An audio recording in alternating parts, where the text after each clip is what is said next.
ప్రజలే గురువులు, ప్రజలకు మించిన గురువులే లేరు. పెద్ద పెద్ద నాయకులు అనేటోళ్ళను ఓడగొట్టి ఇంట్లో కూర్చోబెట్టిన ప్రజలే.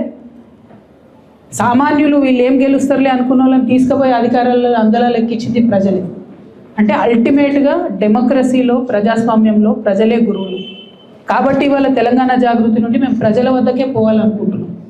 ఇక్కడ హైదరాబాద్లో కూర్చొని అక్కడెక్కడనో అచ్చంపేటలో ఉన్న వాళ్ళ కష్టాలు మాట్లాడడం, ఇక్కడ హైదరాబాద్లో కూర్చొని అక్కడెక్కడనో ఆదిలాబాద్లో ఉన్న వాళ్ళ కష్టాలు మాట్లాడడం, ఇక్కడ హైదరాబాద్లో కూర్చొని అక్కడెక్కడనో భద్రాచలంలో ముంపు గ్రామాల గురించి మాట్లాడడం ఇది సరిపోదు. ఇది కావాలి. ఎందుకంటే రాష్ట్ర రాజధానిలో సమస్యల పట్ల ప్రభుత్వాల యొక్క దృష్టిని ఆకర్షించాలి కాబట్టి ఇది కావాలి. కానీ దీనికి మించి క్షేత్రస్థాయిలో వెళ్ళి ఆ ప్రజలను కలిసి వాళ్ళతో మమేకమై వారికి ఏం కావాలి అని తెలుసుకొని దాని మీద పోరాటం చేయాల్సిన అవసరం కూడా ఉన్నది. ఎట్ ద సేమ్ టైం మీ అందరికీ తెలుసు, మన తెలంగాణ సమాజం ఆలోచన పరుల సమాజం.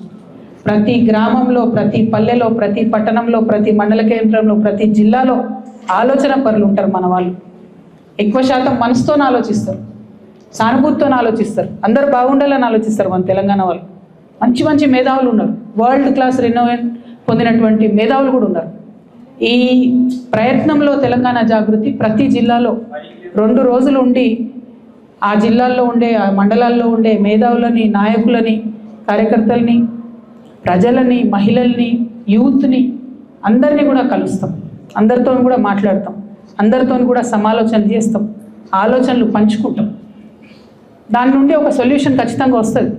సామాజిక తెలంగాణ కావాలి అని అంటే, అందరం సమృద్ధిగా ఉండేటటువంటి తెలంగాణ కావాలంటే, అందరికీ సమాన గౌరవం ఉండేటటువంటి తెలంగాణ కావాలంటే, అందరికీ సమాన అవకాశాలు వచ్చేటటువంటి తెలంగాణ కావాలంటే ఏం చేయాలి, ఎట్లా ముందుకు పోవాలి, ఎట్లా సాధ్యమవుతుంది?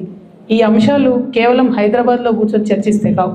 హైదరాబాద్లో ఉండే వాళ్ళతోనూ చర్చించాలి, ఊర్లలో ఉండే ప్రతి ఒక్కరిని కూడా కలుపుకొని చర్చించాలి.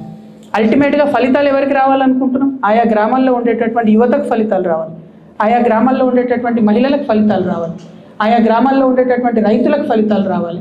ఇవి రావాలి అంటే వాళ్ళ దగ్గరికి పోయి మనం ఆలోచన చేయాలి.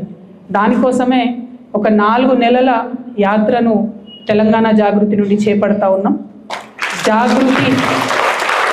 జాగృతి జనం బాట అనేటటువంటి పేరుతోని ఈ యాత్రను చేపడతా ఉన్నాం.